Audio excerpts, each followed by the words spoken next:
हमने 2 अप्रैल 2018 के भारत बंद में यह कहा कि अगर समाज में, स्कूल, कॉलेज, विश्वविद्यालय में शांति तब रहेगी जब बाहर आग न लगी रहे। अगर बाहर आग लगी है तो मेरा क्लासरूम सुरक्षित कैसे होगा?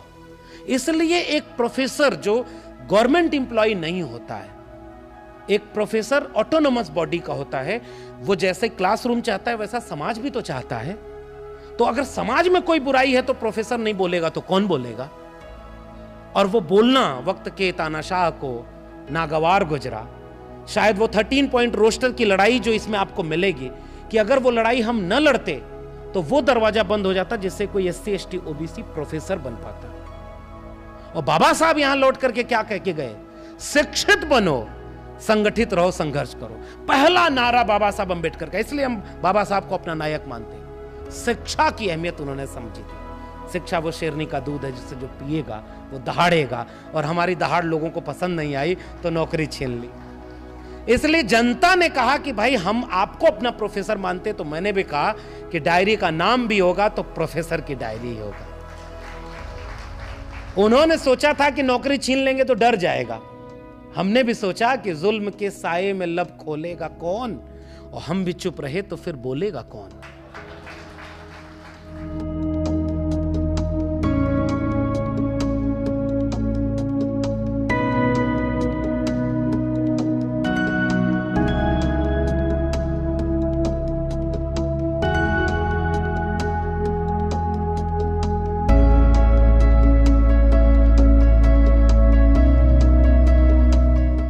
मला मराठी येत नाही, त्याबद्दल मी सगळ्यांची माफी मागतो। माझ्या बोलण्यात काहीही चुकी झाल्यास मला आपण क्षमा कराल ही अपेक्षा करतो। आज मी लिहिलेल्या प्रोफेसरची डायरी या पुस्तकांचे मराठी भाषेत रूपांतर झाले असून ते आज लोकार्पण होत आहे।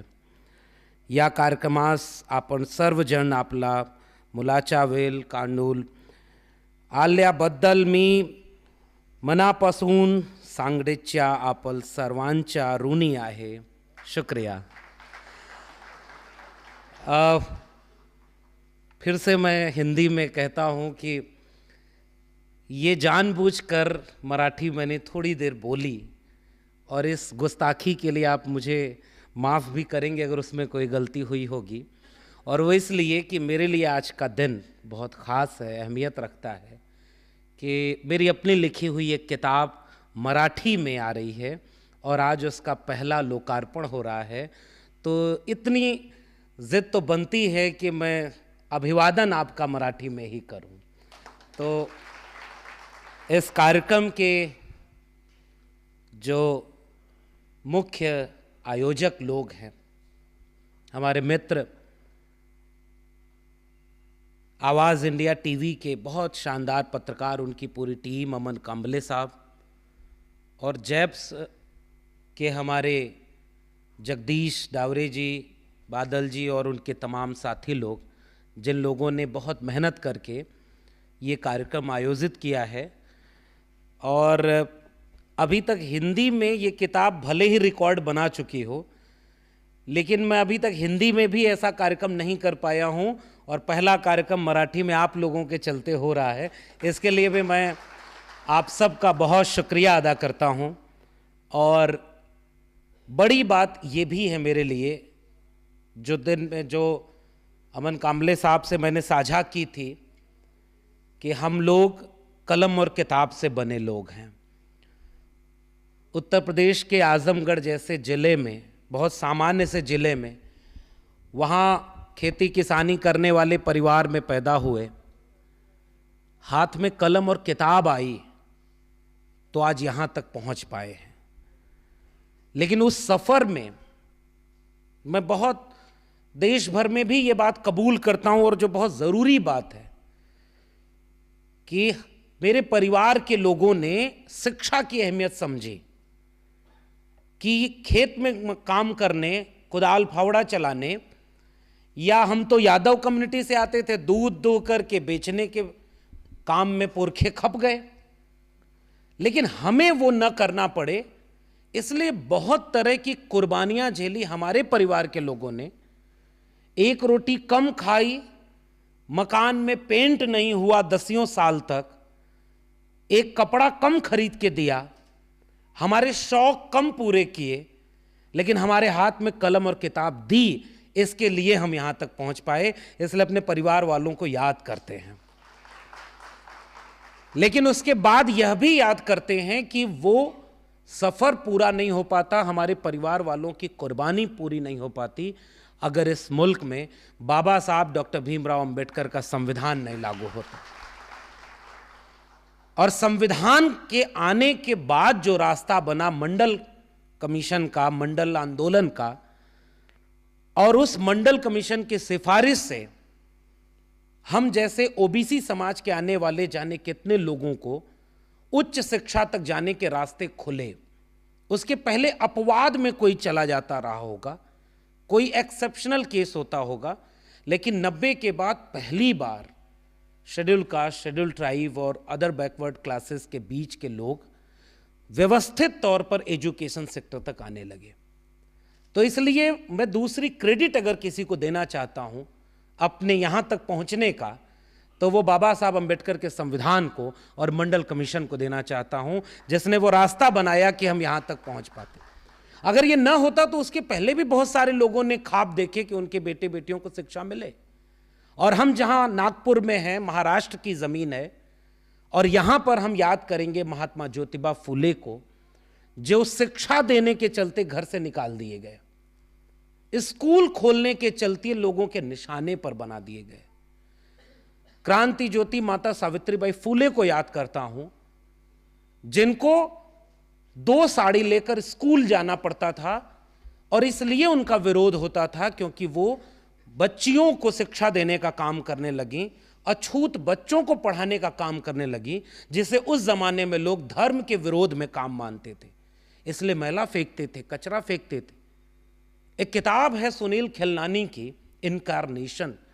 उस किताब में भी वो पोस्टर का स्केच बना हुआ है जो पुणे और भिड़ेवाला की दीवारों पर चिपकाए गए थे, ये कहते हुए कि माता सावित्रीबाई फुले और ज्योतिबा फुले धर्म विरोधी काम कर रहे हैं, इसलिए इनको समाज से बाहर कर देना चाहिए। वो काम था शिक्षा देने का। और मेरी किताब में भी एक जगह कोटेशन आया है, विद्या बिना मति गई, मति बिना गति गई, गति बिना वित्त गया, वित्त बिना शूद्र चमड़ाए, एक अविद्या ने जाने कितने अन्याय अत्याचार किए। तो वो एक विरासत मिली जिसकी वजह से हम पढ़ पाए। लेकिन मेरे लिए इस कार्यक्रम की अहमियत बढ़ जाती है जब इस मंच पर एक ऐसे शख्स हैं जिनको मैं इसलिए याद करना चाहता हूं, और ये बात मैंने अमन कांबले साहब को बताई भी थी कि उस जमाने में प्रोफेसर सुखदेव थोराट साहब यूजीसी के चेयरमैन हुआ करते थे, और हम लोग बहुत बखूबी जानते हैं। पिछली बार एक कार्यक्रम में सर के साथ मंच साझा करने का मौका अमन कांबले साहब ने ही दिया, और मैं बहुत शुक्रिया अदा करूंगा जिन्हें हम अपनी जिंदगी और हम जैसे लाखों नौजवानों की जिंदगी बदलने के रास्ते खोलने वाले लोगों के रूप में देखते हैं। कि जब आप यूजीसी के चेयरमैन रहे और हमारे पुराने सीनियर जो विश्वविद्यालय के रहे, वो लोग आपको याद करते हुए हमें वो किस्सा बताते रहे कि आप कहते रहे कि शेड्यूल कास्ट और शेड्यूल ट्राइब बच्चों को अच्छी फेलोशिप कैसे मिले, स्कॉलरशिप कैसे मिले, यूजीसी से ऐसी पॉलिसीज कैसे बने कि वो हाशिए पर पड़े बच्चे अच्छी तालीम हासिल करें, उसके सारे रास्ते बने। और सर मैं आपसे साझा करूं, आप जब बोलेंगे तो इसकी सच्चाई बताइएगा। मुझे तो जो पता चला वो मैं आपके सामने स्वीकार करता हूं कि हमारे एक प्रोफेसर ने कहा कि हम लोग जब प्रोफेसर थोराट से मिलने गए तो उन्होंने कहा कि हम SC ST बच्चों के लिए तो पॉलिसी बनाने का हमें काम मिला है, लेकिन हम चाहते हैं कि OBC के लिए भी हम फेलोशिप लागू करें और आप उसकी पूरी योजना बना कर ले आइए। और तमाम फेलोशिप और तमाम ऐसे काम हुए जिसकी वजह से हम जैसे लाखों नौजवानों को शिक्षा आसानी से मिल पाई। मेरे लिए ये गर्व की बात है कि मेरे निवेदन पर, आग्रह पर, अमन भाई के चलते आज प्रोफेसर सुखदेव थोराट हमारे इस मंच पर हैं। ये मेरे लिए कार्यक्रम की एक बहुत बड़ी नेमत है, और इस किताब के लिए मैं सोचता हूं कि इससे बेहतर और कौन होगा जो इस कार्यक्रम की अध्यक्षता करे। तो मैं इसके लिए आपका शुक्रिया अदा करता हूं। फिरदौस मिर्जा साहब हैं। मैंने अपनी किताब के, हिंदी वाली किताब के पीछे लिखा है, जो मराठी में भी है, कि एक डरा हुआ शिक्षक रीढ़ विहीन विद्यार्थी तैयार करता है जो समाज में जाकर एक मुर्दा नागरिक में तब्दील हो जाता है। शिक्षक का काम है सच की बात करना। स्कूल, कॉलेज, विश्वविद्यालय बनाए ही इसलिए गए थे कि आप आने वाली पीढ़ियों के लिए ये सबक सिखाएंगे और एक ऐसी पीढ़ियां तैयार करेंगे जो न्याय की बात करेंगे, सच की बात करेंगे, इंसाफ और इंसानियत की बात करेंगे। और जब शिक्षक बनना लगा तो ये सिस्टम ऐसा कहने लगा कि आप क्लास में भले ही न्याय और सच की बात करो, लेकिन अगर नौकरी परमानेंट करनी है तो हमारे मुताबिक सोचो। अभी बादल भाई ने बहुत शानदार संचालन करते हुए शेर पढ़ा, मैं उसी में जोड़ करके एक बात कहता हूं कि तुम्हारी मर्जी के मुताबिक नजर आए कैसे और अपने चेहरे से जो जाहिर है छुपाएं कैसे। तो जो बात हमारे दिल में है, जो विचार में है, और जिसको इसी विश्वविद्यालयों ने, कलम किताब ने हमें सिखाया है, सच बोलना। मैं उत्तर प्रदेश से आता हूं तो वहां पर एक किस्सा चलता है, झूठ बोले कौवा काटे। आजकल किसी को कौवा नहीं काट रहा, इसका मतलब सारे लोग सच बोल रहे हैं, चाहे वो लाल किले की प्राचीर से बोल रहे हो, चाहे संसद भवन से बोल रहे हो, चाहे यहां। इसका मतलब कौवे थक गए होंगे कि अब किसको किसको काटें, कितना काटें। झूठों ने झूठों से कहा है सच बोलो, सरकारी ऐलान हुआ है सच बोलो। तो ऐसे वक्त में एक शिक्षक अगर सच न बोले तो क्या बोले। और इसलिए हमने वही काम किया। और आज मैं शुक्रिया करूंगा कि जो न्याय और सच की लड़ाई है, हक की लड़ाई है, इंसानियत की लड़ाई है, उसको लड़ने वाले हमारे फिरदौस मिर्जा साहब केवल वरिष्ठ अधिवक्ता ही नहीं हैं, वो इस लड़ाई के हमारे साथी हैं। वो भी हमारे इस मंच पर हैं, मैं शुक्रिया अदा करूंगा। और बहुत ज़्यादा वक्त नहीं लूंगा, लेकिन 2-4 बातें किताब के बारे में, क्योंकि जो लिखा है, लेखक को अपना लिखा सब कुछ बहुत अच्छा लगता है। उसे अपना लिखा ये लगता है कि इस पर नोबेल पुरस्कार क्यों नहीं मिल गया। उसे अपने लिखे से बहुत प्यार होता है। और हम लोग तो पढ़ने वाले लोग हैं। और मैं थोड़ा हिचक भी रहा हूं, प्रोफेसर सुखदेव थोड़ा बैठे हुए हैं, बहुत वरिष्ठ हैं, लेकिन उनके सामने ये बातें कबूल करते हुए कि शिक्षा की अहमियत हमारे लिए क्या थी। मैं जब आजमगढ़ के एक छोटे से गांव में, ये किताब जब आप पढ़ेंगे तो ये डायरी है। बादल कह रहे थे और अमन साहब ने जब भूमिका लिखी, बहुत शानदार तरीके से उन्होंने कहा। एक बार सवाल मुझसे पूछा गया कि इसका नाम प्रोफेसर की डायरी क्यों रखा आपने, क्योंकि आप तो प्रोफेसर भी नहीं बचे। मैं दिल्ली विश्वविद्यालय के एक बहुत शानदार कॉलेज में, बहुत खूबसूरत कॉलेज में, जिसका नाम जाकिर हुसैन कॉलेज है, इस किताब में उसके नाम सब बदल दिए गए हैं, कुछ तकनीकी और कानूनी पेच में न फंसे, इंसानों के भी नाम बदल दिए गए हैं। तो जो अच्छे लोग मुझे जिंदगी में मिले स्कूल, कॉलेज, विश्वविद्यालय में, उनके भी नाम बदले हैं। और जो ऐसे मिले जिनसे मैंने सबक लिया कि दुनिया में कितना भी बुरा हो जाओ, ऐसा प्रोफेसर मत बन जाना, ऐसे लोग भी मिले, उनके भी नाम बदल गए। लेकिन उनको पता चल जाता है कि वो बात उन्हीं के लिए कही गई है। हमने नाम इसलिए बदल दिए। इस किताब की भूमिका में हमने लिखा है कि हम नहीं चाहते कि किसी विवाद में पड़ें। हमारी बात किसी इंडिविजुअल के लिए है ही नहीं, कलम और किताब के लिए है।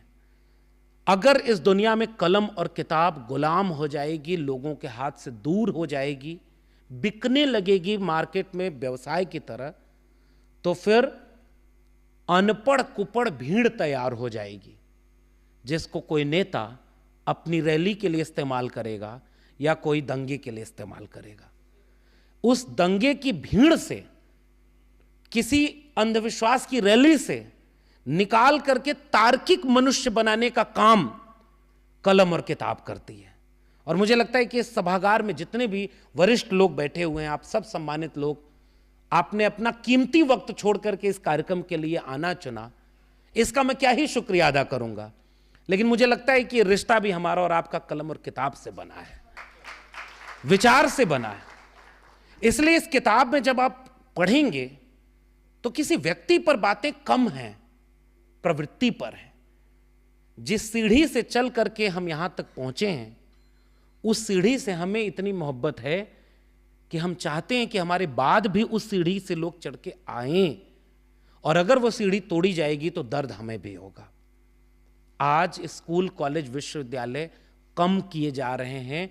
मैं जब आपसे बातचीत कर रहा हूं और प्रोफेसर की डायरी पर बात कर रहा हूं, तो पिछले 10 साल में शिक्षा का बजट तकरीबन 5% था, और इस बार के बजट में एजुकेशन बजट घटा करके 2.5% कर दिया गया है। जब शिक्षा पर खर्चा बढ़ाना चाहिए तो सरकारें शिक्षा पर पैसा कम कर रही हैं।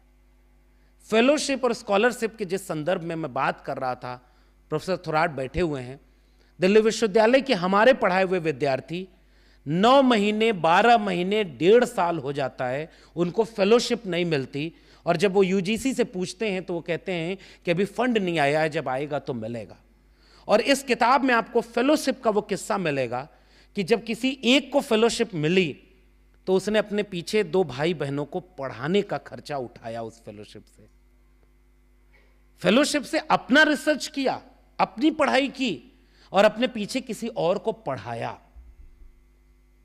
लेकिन आज अगर वो फेलोशिप बंद हो गई है, schedule caste, schedule tribe, other backward classes और माइनॉरिटी के लिए कई फेलोशिप ऐसी थीं जो अब नहीं मिल रही हैं। यह किताब आपको उस चिंता से वाकिफ करेगी। यह किताब किसी एक लक्ष्मण यादव के आजमगढ़ के खेत खलिहान से निकलकर यूनिवर्सिटी इलाहाबाद पहुंचने, 300 रुपए फीस में ग्रेजुएशन पूरा करने और पोस्ट ग्रेजुएशन में आकर के गोल्ड मेडलिस्ट होने। मैं इलाहाबाद यूनिवर्सिटी का टॉपर रहा, और जब तक नौकरी थी तब तक सर ये नहीं बताता था कि शो ऑफ क्यों करना। जिस पेड़ में फल लगते हैं वो झुक जाता है। हमें अहंकार नहीं सिखाया गया, हमें यह नहीं सिखाया गया कि अगर तुम गोल्ड मेडलिस्ट हो तो इसका प्रचार करो। अगर ऐसा ही झूठ बोलना होता तो हम तो कुछ और बड़े पद पर होते, प्रधानमंत्री होते। लेकिन हमने तो ईमानदारी सीखी। अब इसलिए बताता हूं कि मैं अगर पढ़ करके इलाहाबाद यूनिवर्सिटी का टॉपर जिस दिन बना, पीढ़ियों का सपना पूरा हुआ था उस दिन। कई पीढ़ी लोग स्कूल, कॉलेज नहीं जा पाए थे। आजमगढ़ से निकलकर एक पूरब का ऑक्सफोर्ड कहे जाने वाले विश्वविद्यालय में मैं पहुंचा था, तो मेरे पीछे पीढ़ियों के सपने थे। उन सपनों को पूरा करने के लिए हम इलाहाबाद यूनिवर्सिटी गए, और मेहनत करके जब गोल्ड मेडल हासिल किया तो क्या किसी के परिवार में यह उम्मीद नहीं जगेगी कि हां, घर में दीवार पर पेंट नहीं हुआ, किसी दिन सूखी रोटी खाकर गुजारा हुआ। मेरे बड़े पिताजी, इसमें किस्सा मिलेगा आपको, पढ़िएगा, मेरी गुजारिश है इसके लिए। शायद आपके भी किसी ऐसे लोगों की याद आएगी जिनकी वजह से हम लोग यहां पर बैठे होते हैं। मेरे बड़े पिताजी का 20 रुपए में एडमिशन नहीं हो पाया। वो बीए करना चाहते थे, 60 रुपए फीस थी उस जमाने में। 20 रुपए मेरी दादी के पास थे, 20 रुपए उधार से मांग के उन्होंने जुटा लिए। 20 रुपए नहीं थे तो एडमिशन नहीं हो पाया। मेरे बड़े पिताजी मुझे इलाहाबाद भेजे तो बार बार कहते थे कि एक शाम मैं घर में लौटा तो केवल खाने के नाम पर 2 आलू थे, हमने आलू उबाल कर खाए हैं। और मुझे चूंकि किस्सा याद है इसलिए मैं पढ़ नहीं रहा हूं किताब से। मैं जानता हूं कि कई परिवार यहां ऐसे बैठे होंगे जिनके यहां शाम को हो सकता है आलू भी ना रहा हो, और उस समय भी उन्होंने कलम और किताब नहीं छोड़ी, और उसकी कामयाबी ये मिली होगी कि आज जो कुछ भी हैं, बहुत अच्छा खाने वाले परिवार और बहुत कई लोगों को पढ़ाने वाले लोगों में से शामिल हैं। और मैं नागपुर में हूं, मैं जानता हूं ऐसे कई लोगों को जो अभ्यासिका चलाते हैं, जो उन पीढ़ियों में, अभी अमन भाई बता रहे थे कि उन बस्तियों में जाकर के पढ़ा रहे हैं नौकरी के बाद, कि वहां से भी कोई निकले और पहली पीढ़ी का कोई जज बने, कोई आईएएस बने, कोई प्रोफेसर बने। यह किताब उन लोगों के किस्से और कहानी को आपसे साझा करती है। यानी इस किताब में पॉजिटिव किस्से हैं कि अगर एक विश्वविद्यालय में मुझे एक टीचर न मिले होते जो ये बात कहते कि तुम सोच के देखो कि तुम विश्वविद्यालय को जिस दिन टॉप करोगे तुम्हारे इलाके में क्या खबर जाएगी तो कितना अच्छा होगा। और एक प्रोफेसर मुझे ऐसे भी मिले उसी विश्वविद्यालय में जिन्होंने मेरे टॉप करने के बाद कहा कि अहीरों के बच्चे गाय भैंस चराना छोड़कर यूनिवर्सिटी टॉप करने लगे तो हमारे बच्चों का क्या होगा। इन दो प्रोफेसरों के बीच में एजुकेशन सिस्टम पेंडुलम की तरह झूल रहा है, और उस झूलने की कहानी प्रोफेसर की डायरी कहती है। एक प्रोफेसर जो हम जैसे लोगों को मिट्टी से उठाकर अर्श से फर्श से अर्श पर पहुंचाने की कोशिश करता है, वो भी मेरा प्रोफेसर रहे। वो न होते तो हम यहां नहीं होते। और एक प्रोफेसर जिसने हमें यह सिखाया कि बुरा इंसान बन जाना, बुरा प्रोफेसर मत बनना। प्रोफेसर के लिए जाति धर्म मजहब नहीं रखता, उसके क्लासरूम में सारे विद्यार्थी एक जैसे होते हैं। तो यह प्रोफेसर की डायरी इसलिए है कि 14 साल मैं दिल्ली विश्वविद्यालय के कॉलेज में प्रोफेसर रहा। मेरा असिस्टेंट प्रोफेसर ग्रेड था, पद का नाम था, सैलरी पूरी मिलती थी, लेकिन हम परमानेंट टीचर नहीं थे क्योंकि वहां इंटरव्यू ही नहीं होते थे। सर इस बात को समझेंगे। और कई दिनों तक, कई सालों तक वहां पद भरे नहीं जाते थे, उस पर एडहॉक सिस्टम, कॉन्ट्रैक्ट पर। और यह बात पिछले 10 साल में भी रही। सपना दिखाया गया विश्व गुरु का, और गुरुओं को ठेके पर रखा जाता था ताकि अगर गुरु मजबूत हो जाएंगे तो मजबूत शिष्य पैदा करेंगे, और मजबूत शिष्य पैदा करेंगे तो वो सवाल पूछेंगे कि 2 करोड़ रोजगार का क्या हुआ। अब इससे आगे और कुछ नहीं बोलूंगा राजनीतिक बात, क्योंकि आज किताब पर बात करनी है। लेकिन आप समझ गए हैं कि जब अगर शिक्षित समाज होगा तो जागरूक होगा ना, वो अंधविश्वास और पाखंड में नहीं जाएगा। वो चेतना से सवाल पूछेगा कि मुझे अच्छी शिक्षा मिली है तो मुझे अच्छा रोजगार चाहिए, उस शिक्षा की कीमत हो। तो मेरी नौकरी छीनी गई ये कह के कि क्योंकि सिस्टम, देखिए अब बहुत आसान भाषा में, बहुत कम वक्त लेकर के, क्योंकि बाकी लोगों को भी सुनना है। प्रोफेसर को परमानेंट करने के लिए कोई रिटन एग्जाम नहीं होता। हमने एग्जाम दिया यूजीसी नेट का, और वो नेशनल एग्जाम था, उसको पास करते हैं फेलोशिप मिलती है, मिनिमम एलिजिबिलिटी एमए नेट थी। उससे मिनिमम एलिजिबिलिटी पर हम प्रोफेसर बन सकते हैं। लेकिन जब इंटरव्यू होगा, तो इंटरव्यू में जब मैं गया तो मैं उस अपने कॉलेज का सबसे पुराना प्रोफेसर था, बाकी सब मुझसे जूनियर थे। मेरा 14वां साल चल रहा था। 14 साल के अनुभव, गोल्ड मेडल इलाहाबाद यूनिवर्सिटी का, 3 आर्टिकल रिसर्च पेपर होने चाहिए, मेरे 8 आर्टिकल थे, एक किताब पब्लिश थी। एकेडमिक परफॉर्मेंस इंडिकेटर बनता है जिससे मेरिट देखी जाती है कि किसके कितने नंबर है। मेरे 100 में से 96 थे, 3 नंबर वो जोड़े नहीं तो 93 उन्होंने दिए, मेरा क्लेम 96 पर था। मुझसे ज्यादा नंबर वाला कोई इंटरव्यू में शामिल ही नहीं हुआ। और मेरा इंटरव्यू 15 मिनट बहुत अच्छा चला, पता नहीं क्या सोच करके इंटरव्यू अच्छा लिया। और जब रिजल्ट आया तो रिजल्ट जिस दिन बन रहा था, मैं एक और किस्सा सुना दूं थोड़ा सा वक्त लेकर के। 3 दिसंबर 2023 का दिन, और 3 दिसंबर के दिन मेरा रिजल्ट बना, जिसमें प्रिंसिपल ने खड़े होकर के कहा कि प्रोफेसर लक्ष्मण यादव को नौकरी से निकालना है, बाकी सबको परमानेंट कर दो। तो जो लोग डिपार्टमेंट के बैठे थे उन्होंने कहा किस बेस पे निकालेंगे। और ये किस्सा, ये किताब इसलिए कहती है कि ऐसे जाने कितने प्रोफेसर निकाल दिए गए। वो चुप रहे, वो नहीं बोले, मैं बोला और मैं किताब लिखा, केवल इतना फर्क है। इनमें उन सब के दर्द मिलेंगे आपको। जब मेरे प्रोफेसर ने पूछा कि उससे बढ़िया इंटरव्यू किसी का नहीं हुआ, उसके सबसे ज्यादा नंबर हैं, उन्होंने कहा ऊपर से आदेश है, इनको हटाना है, या तो ये रहेंगे या मैं रहूंगा। मैं सोच रहा हूं उस दिन से कि वो ऊपर कौन सी परम ब्रह्म परमेश्वर की ताकत है जिसने आकाशवाणी की मेरे प्रिंसिपल को कि इसको नौकरी से निकालो। यूजीसी सर बैठे हुए हैं, यूजीसी का नॉर्म्स है, गाइडलाइन है, उससे यूनिवर्सिटी चलती है, किसी ऊपर वाले से नहीं चलती। लेकिन आज आपके देश के विश्वविद्यालय अब किसी ऊपर वाले से ही चल रहे हैं। वहां कुलपति कौन बन रहा है ये बात आप भी जानते हैं और हम भी जानते हैं। कौन सा हाफ पैंट फुल पैंट पहनेंगे या क्या करेंगे वो आपको पता है, और तब कुलपति बनाए जाएंगे और सब उन्हीं लोगों को भर दिया जाएगा। और बाद में एक लेटर जारी होगा कि अब आप लोग अपने उस वाले संगठन में भी जा सकते हैं, आपकी नौकरी नहीं जाएगी। समझदार को इशारा काफी। विश्वविद्यालय नाम है उसका, विश्वविद्यालय, ग्लोबल नॉलेज के केंद्र होते हैं। उसमें हम ज्ञान के हर शाखा को पढ़ते हैं, एक शाखा को नहीं। उसमें हर तरह के लोग डिबेट, डायलॉग, डिस्कशन करते हैं और अपने विरोधी से नौकरी छीन करके जवाब नहीं दिया जाता। पत्र लिख करके, लेख लिख करके और किताब लिख करके उसका जवाब दिया जाता है। एक बार एक तानाशाह राजा एक कवि को जान से मार देता है, मरवा देता है। उसने कविता राजा के खिलाफ लिखी थी। उस कवि की बच्ची ने अपनी मां से एक दिन पूछा कि मेरे पिता का गुनाह क्या था। तो उस मां ने कहा कि क्योंकि तुम्हारे पिता की लिखी हुई एक कविता उस राजा को पसंद नहीं आई थी, इसलिए उसने उसे मरवा दिया। उस बच्ची ने कहा कि मेरे पिता की कविता अगर उसे पसंद नहीं आई तो वो दूसरी कविता लिख देता, उसने उनकी जान क्यों ले ली।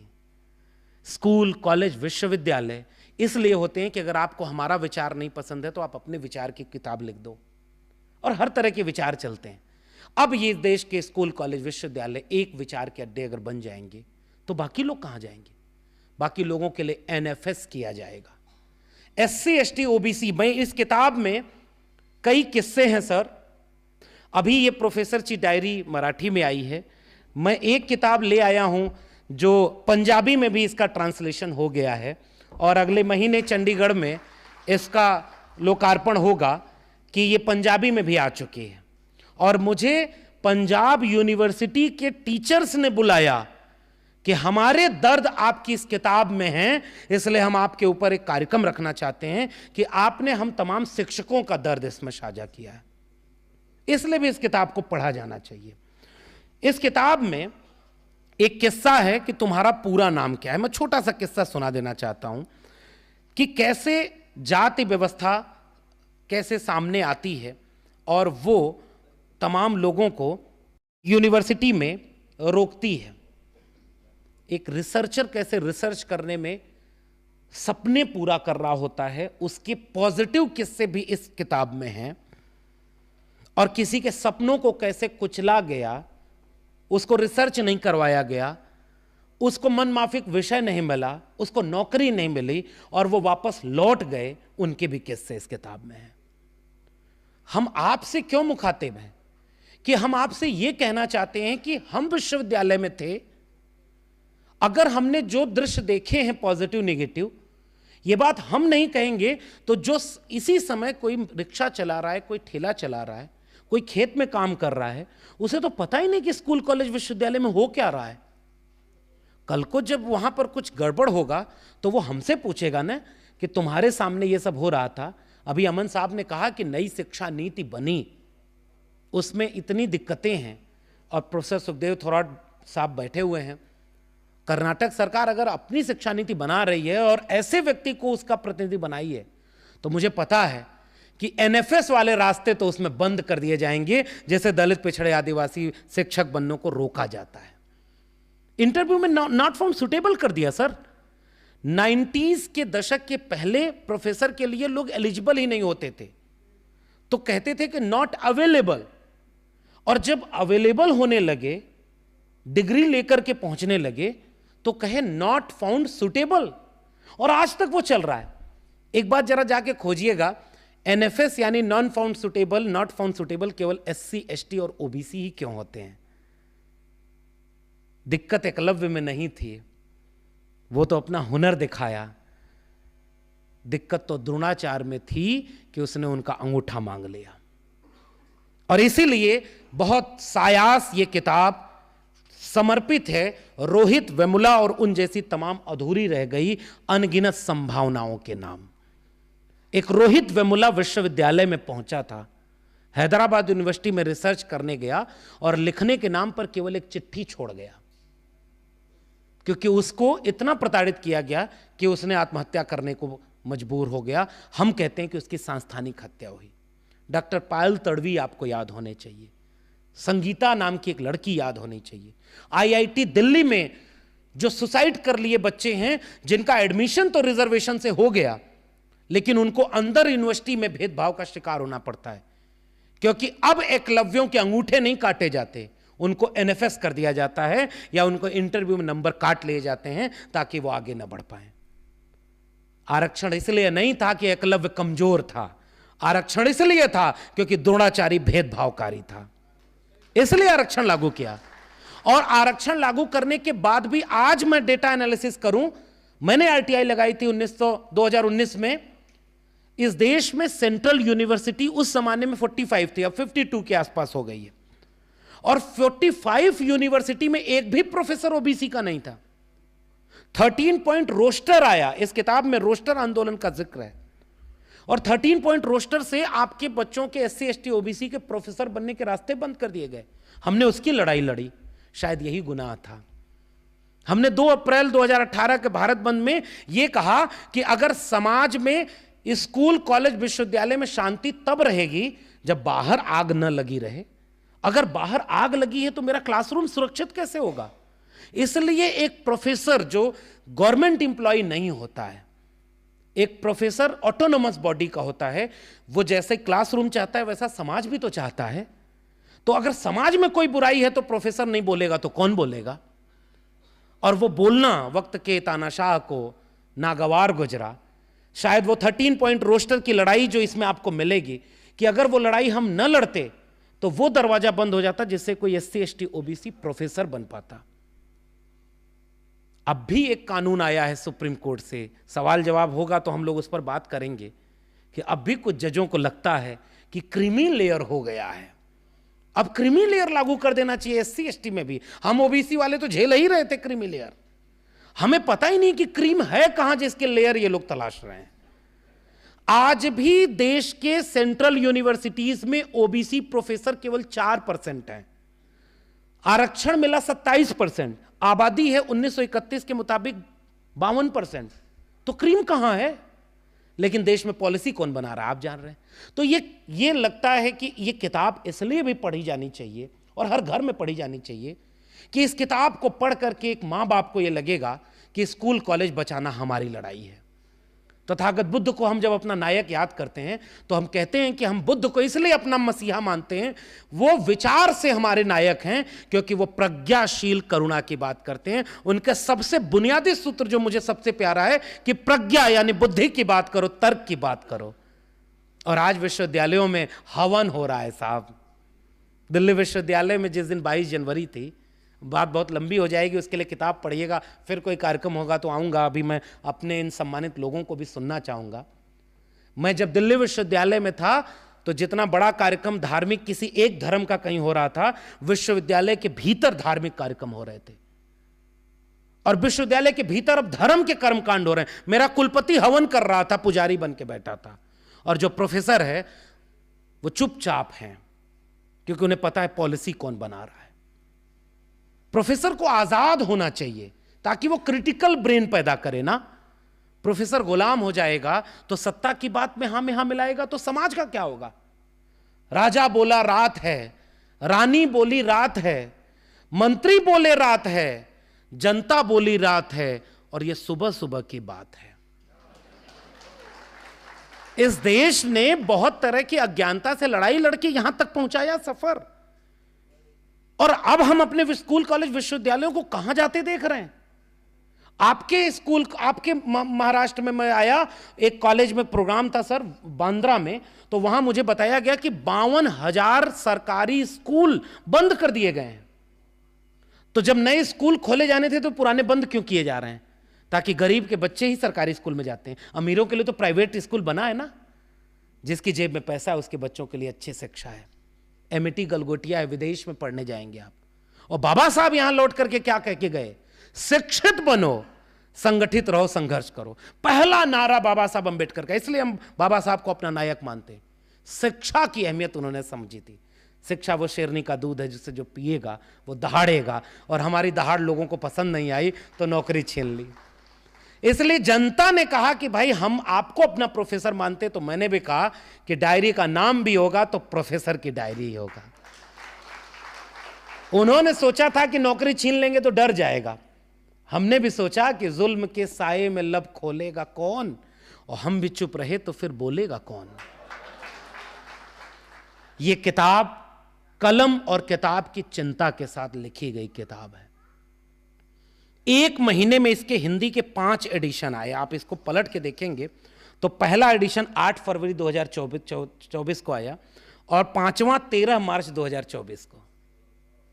उसके बाद बहुत सारे लोगों ने साजिशें कर दी, इसका पीडीएफ बना दिया, तो कई लाख लोग तो पीडीएफ से पढ़ गए, किताब कम बिकी, इसकी पायरेटेड कॉपी भी बना दी बहुत सारे लोगों ने। ये सब होता है, लेकिन हम तो कहते हैं कि हम कॉपीराइट वाले नहीं हैं। हमारी डिग्री इंटायर पॉलिटिकल साइंस की थोड़ी ही है। जितना ज्ञान है वो बंटे लोगों में जाए, तो लोगों ने पीडीएफ से पढ़ा, उस तरह की किताब से पढ़ा, और मेरे लिए खुशी की बात है कि मुझे चिंता थी, मैंने अपने लिए किताब लिखी। और आखिर में केवल ये बात कहूंगा, फिर समेटूंगा, क्योंकि आप अगर मुझसे दर्द पूछेंगे तो वो है ना कि इतना टूटा हूं कि छूते ही बिखर जाऊंगा। इतना बड़ा किस्सा है कि सुनाने लगूं तो बहुत देर हो जाएगी, लेकिन डर नहीं है कहीं भी, क्योंकि हम गलत नहीं थे, हम सच के साथ थे। और इस किताब को इस हिम्मत से लिखा। मैं हिंदी साहित्य का विद्यार्थी था, जिंदगी में डायरी लिखने का मेरा शौक था। मैं कुछ भी अच्छा मिलता था तो उसे डायरी में लिख लेता था। कुछ भी अजीब सा मेरे जीवन में हुआ तो उसको भी कहीं लिख लिया। फिर सोचा था कि जिंदगी में कुछ बड़ा करेंगे तो अपनी ऑटोबायोग्राफी लिखेंगे, आत्मकथा। और जब उन तो कुछ लोगों को पसंद नहीं आया हमारा बोलना और नौकरी से निकाल दिया, तो हमने कहा अपनी एजुकेशनल ऑटोबायोग्राफी तो लिखी डालनी चाहिए। तो ये वही एजुकेशनल ऑटोबायोग्राफी है जिसे एक लक्ष्मण यादव की कहानी की तरह नहीं लिखा है मैंने। कोई गरीब, कमजोर, मजलूम भी अगर पढ़े तो उसे ये लगे कि हाँ, उसके जीवन का भी एक किस्सा इसमें शामिल है, स्कूल, कॉलेज, विश्वविद्यालय का किस्सा उसमें शामिल है। इसलिए भी इस किताब को पढ़ा जाना चाहिए। ये किताब नाउम्मीद नहीं करती है, ये किताब उम्मीद पैदा करती है कि अगर आज कोई लड़ाई इस देश को लड़नी है तो शिक्षा बचाने की लड़ाई लड़नी है, कलम किताब बचाने की लड़ाई लड़नी है। आज ये देश आगे तब बढ़ेगा जब कलम और किताब बचेगी। और इसलिए मैं आप सबसे ये गुजारिश करूंगा, आपने बहुत कीमती वक्त निकाला और तमाम सम्मानित लोग बैठे हैं, हम उस पर बात करेंगे। लक्ष्मण यादव को जिस दिन नौकरी निकालने का फरमान आया, वो तारीख अगर आखिरी पन्नों पर पढ़ेंगे तो 6 दिसंबर की तारीख है। 6 दिसंबर 2023 का वो दिन था। और दूसरी दिलचस्प बात, उस दिन मैं नागपुर में ही था, और उस दिन नागपुर में ही एक कार्यक्रम था। उस कार्यक्रम से लौट करके जगदीश भाई बैठे हुए हैं, जगदीश भाई के ही वहाँ घर पे रुका हुआ था, और उसी दिन कॉलेज से फ़ोन आता है कि अब आपको टर्मिनेट कर दिया गया है, कल से आप प्रोफेसर नहीं रहेंगे। मैंने अपनी पत्नी को केवल एक मैसेज भेजा। मेरी पत्नी ने कहा कि उनको क्या लगता है नौकरी छीन लेंगे तो कोई जी नहीं पाएगा। मेरी माँ ने मुझसे कहा कि मुझे नहीं पता, मेरे पिता कॉमरेड थे। सर, मैं आखिर में केवल ये बात कह दूं, वो कलम और किताब की अहमियत समझते थे। आजमगढ़ जैसी जगह पे वो अखबार निकालते थे। कार्ल मार्क्स, भगत सिंह और बाबा साहब अम्बेडकर से परिचय कराना मेरे पिता ने कराया था आजमगढ़ जैसे गांव में, जहां लोग नहीं जानते, आज भी लोग नहीं जानते। और पिता ने मुझसे कहा था कि कभी नौकरी के लिए समझौता मत करना, खुददारी रहेगी तो बहुत सारी नौकरियां मिलेंगी और जाएंगी।